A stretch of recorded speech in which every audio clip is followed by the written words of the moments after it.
Hello, brilliant and embodied souls. My name is Kim. Welcome back to my channel. I am so excited for this review.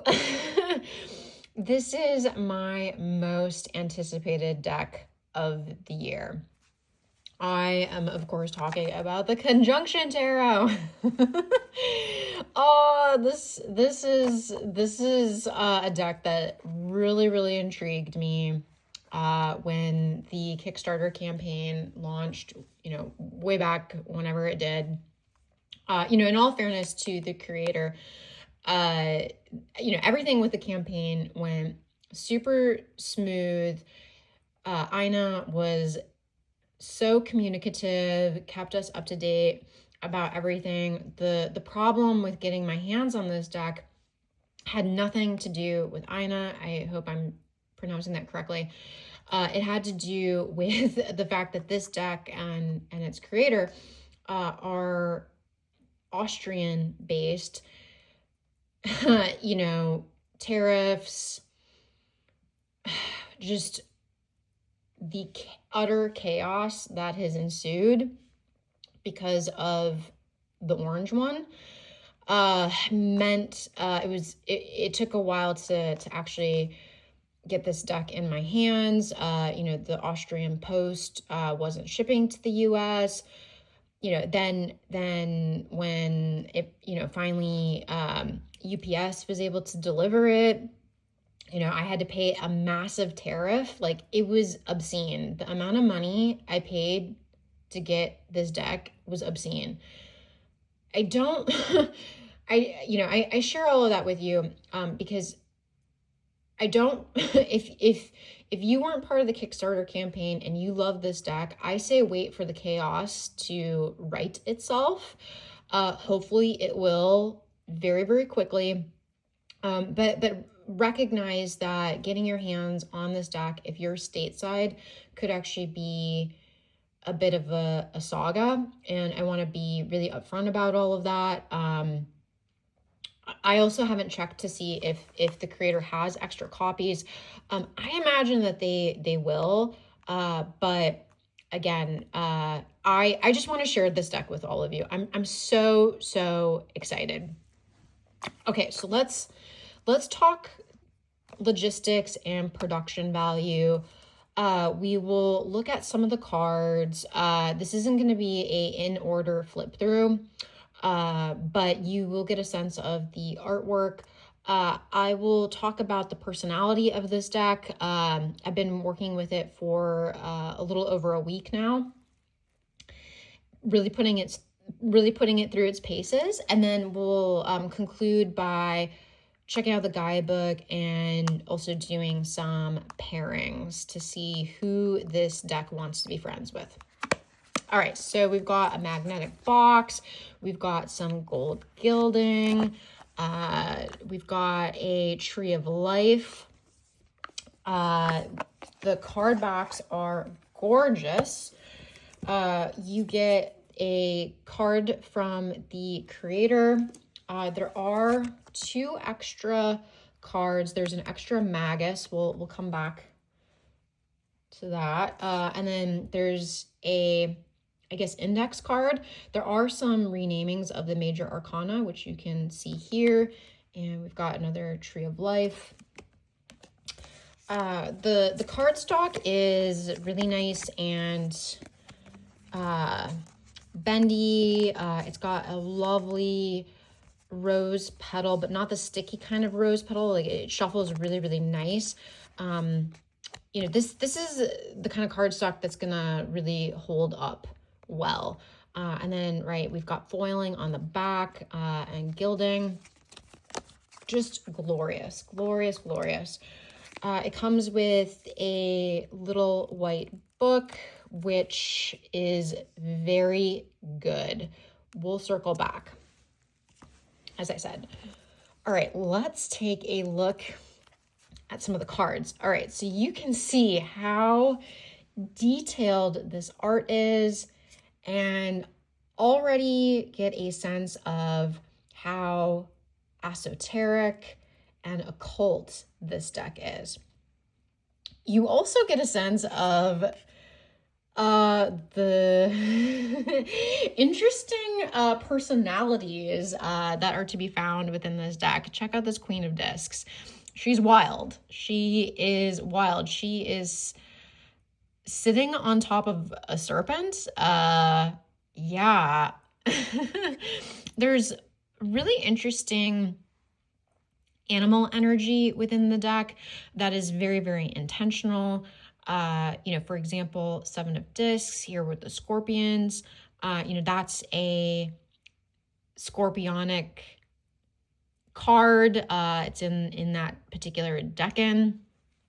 So you've got a lot of layers of esoteric information going on here. The creator clearly knows a lot about tarot, about the occult aspects of the tarot, and yet reimagined and re-envisioned how that comes forward. I will say that this deck is very, very rooted in the Tree of Life, aka the tarot's mapping onto the Kabbalistic Tree of Life. In full disclosure, I am not somebody who works with the Tree of Life. I don't see the tarot through that particular lens, in part because I've always been a little suspicious of the Tree of Life for two reasons.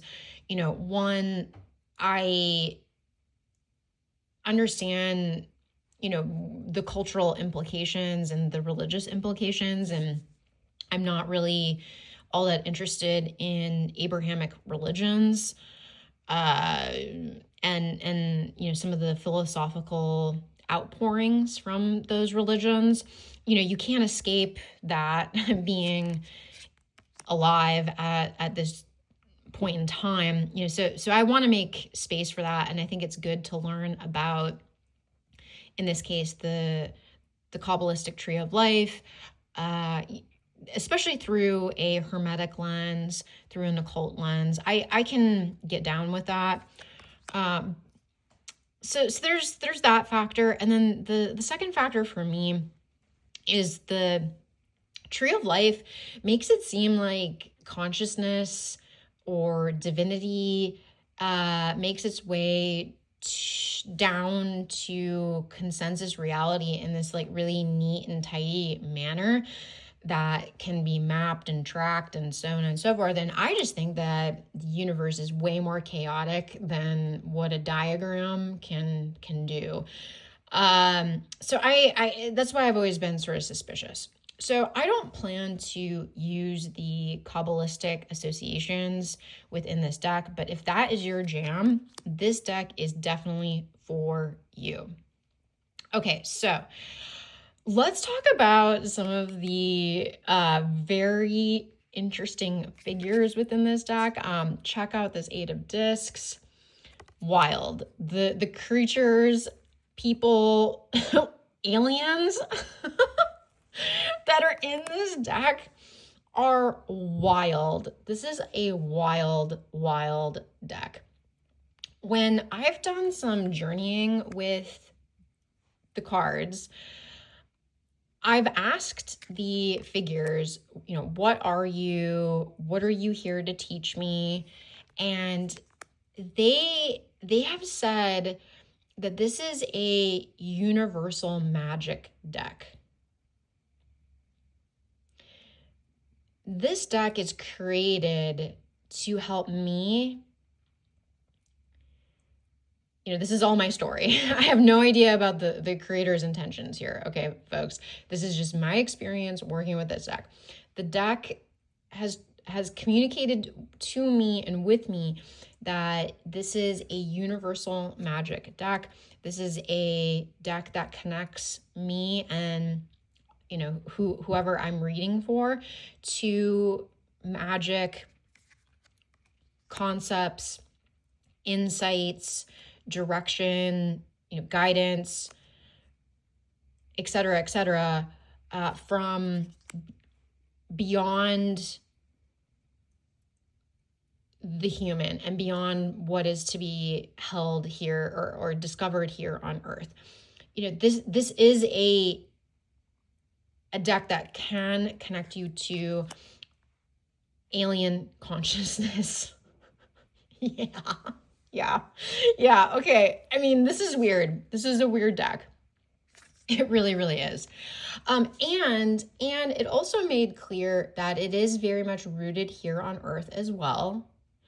The guidebook, which we will get to in a little while, really reminds me of the Marielle. And in fact, even though the artwork is totally, totally different, there's something Marielle-esque about this deck in terms of pulling in a lot of different mythologies and viewpoints, a real amalgamation done very, very well, I might add, a real amalgamation of pagan, esoteric understandings and knowledge. It's really a deck that is both of the earth and very, very much beyond the earth. The messages that I have gotten from this deck have been so spot on. I have been blown away by how it reads. Admittedly, I have leaned heavily on the guidebook because I just want to get to know the deck. But there's so many little gems within the cards here. You can see in the moon. I mean, check this out. There's like this little guy meditating. Sorry, gotta get this to focus for you all. There's this woman falling through space. I mean, just the artwork is just so detailed. And I really want to get a magnifying glass to examine some of the intricacies. For example, like we've got the Orphic egg here on the top of the emperor's head, and the solar system is spinning around the Orphic egg. In the guidebook, it mentions that one of these is actually a comet. Actually, maybe here's the comet, disrupting the cosmic order that the emperor has so intentionally and thoughtfully and rigidly crafted. But the comet is here to bust things up, and he's not okay with that. He's stagnant. He doesn't want to change. Such amazing craftsmanship and artistry has gone into this deck. And then the stories that are told within the guidebook and told within the images are really par excellence. And that's what I meant when I said Ina, the creator, understands the tarot. I have a deep respect for this creator. And I'm just loving this deck. It has met my expectations and beyond. Admittedly, I wasn't quite sure how I felt about the deeply alien energy that is coming through this deck. I mean, wow, check out that Fool. I want to set this card aside because I actually want to show you all the guidebook entry for that card specifically. It's really, really good. I wasn't sure how I felt about the wild creatures, beings that are represented in this deck. But I've come to love them. They are spicy. They're not always the nicest, which, it leads me into the personality of this deck. This is not a hug deck, folks. I mean, just look at a card and you'd realize that. So this is a very intelligent deck. It is a wise deck. It is a deck that is not messing around. It's really freaky sometimes. Its personality, just really reminds me of a time traveling professor, a space traveling professor who ingested some alien DNA somehow, became part alien, came back to Earth with all kinds of, Hitchhiker's Guide to the Galaxy types of adventures, in addition to, studying magic with some alien race, coming back to Earth, and then sitting here with me to help me make decisions or understand what's going on.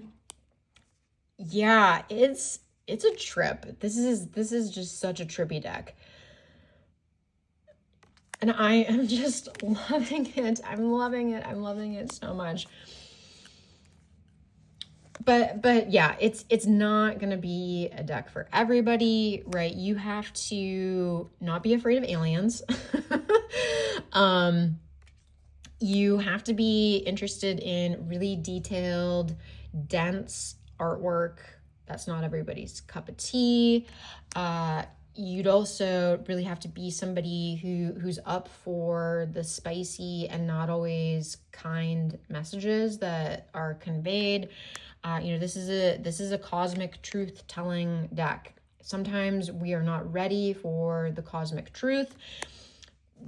It is not advised to work with this deck if that's not the headspace, heart space that you are in. Yeah. But it's so beautiful. I find it to be really, really beautiful. There's something a little witchy about this deck, I'd say. It is kind of, I find this deck to be at the intersection of on the one hand, kind of organic, like there's a lot of organic feel to this deck, but on the other hand, very geometric, a little, ritualistic. It can feel on the, in opposition to the organic feel, it can feel a touch hard and austere. But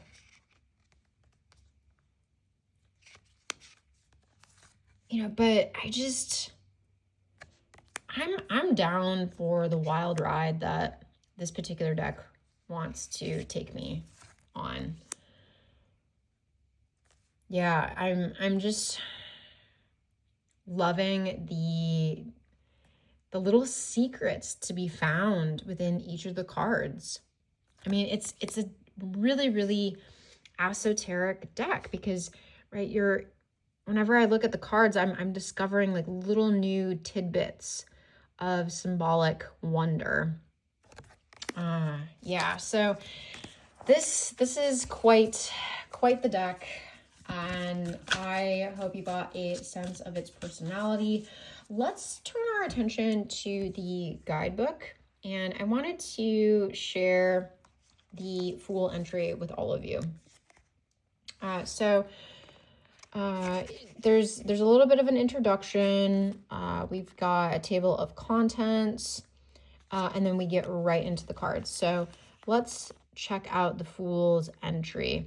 The idea of having ideas. So each card has a fascinating title. We've got some associations and maybe correspondences. Then we get a really great couple of paragraphs about the card. The majors get 2 pages.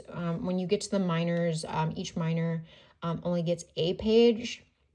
So there is a little bit less info on the minor cards as a heads up. But I want to read you the Fool entry. The Fool is a powerful archetype representing creativity, the forces of creation, and the transitions from not being into being. He symbolizes the imaginative spark before matter and the beginning of all cycles. The Fool acts as a positive force, embodying pure creativity for its own sake, with no concerns for consequences. However, when unaware of his actions, the Fool can become reckless and destructive, embodying the darker side of this archetype. This card warns against idolizing decaying ideas or institutions, represented by those who worship the rotten fruit of creation below, the Fool above.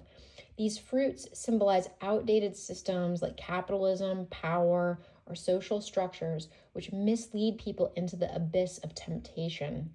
The Fool's lesson is to stop following external influences and instead experience divine creativity directly, symbolized by climbing the tree to reach the fresh fruit. The Fool is deeply connected to the process of creation, illustrated by the DNA helix emerging from his flute. The cycle emerging like a melody represents the journey of translating ideas into matter. This journey can be long and challenging. Many ideas fail when they do not align with our truth, our true will or goal. The Fool's airy nature is reflected in the hurricane he rides, representing his intuitive understanding of creation's force. While the Fool's creative impulse is sacred, if stretched too far without balance, it leads to chaos and destruction. His journey requires balancing creativity and understanding the consequences of impulsive actions. Very cool. I love the guidebook messages. They are really insightful and unique. This is more than a bog standard little white book. Really, really good. Okay, let's take a look at some pairings. I tend to put two oracle deck or tarot decks or two tarot cards. That's what I'm trying to say. With an oracle in the middle. So the first deck I thought that could go really well with the conjunction tarot is the Magical Botanical Oracle, because the artwork in both is just so intricate. This is a maximalist pairing, and I could see somebody being very overwhelmed by all this detail. This would be a slow burn pair for sure. I have to use the guidebook for the Magical Botanical because there aren't keywords and I just don't know enough about the plants, if I'm being totally transparent. And I'm okay with that. This pairing works for me, but it's not a fast one. I don't think I would use the conjunction tarot with other folks just yet. I think I'd have to work with this deck for years before I'd feel comfortable reading for others with it. And the same goes for the Magical Botanical Oracle. It's not an oracle I use when I read for others. Yeah, I really dig this pairing.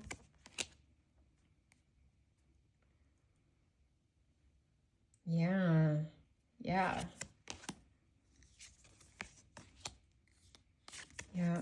I'm liking how these decks look together.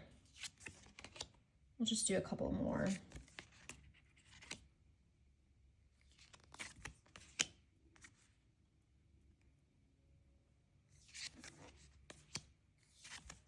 Yeah, that's a good one. That one works for me. If again I'm able to really sit with the reading. Another oracle that I thought would go really, really well with it is the Talisman Oracle. The creator who did this deck has a new deck coming out. The Talisman Oracle is incredibly esoteric, right? It feels very much like a magician's deck, or, you know, a chaos practitioner's deck. We've got lots of sigils. It's deeply magical. I really like the keywords. This is absolutely a deck that I would use with others. It's much more straight to the point. I don't need the guidebook. I actually enjoy the guidebook messages. They're succinct, to the point. You know, they get the job done really, really quickly. It's a good clarifying deck. Yeah, I'm digging these two together. Good luck, Six of Cups, oh yeah.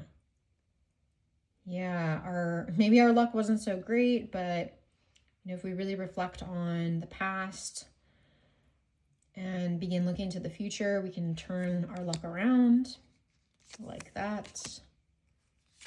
Creativity. Oh, yes. Yes, yes, yes. Very cool. Yeah, I'm digging this pair. Yeah, I really can get down.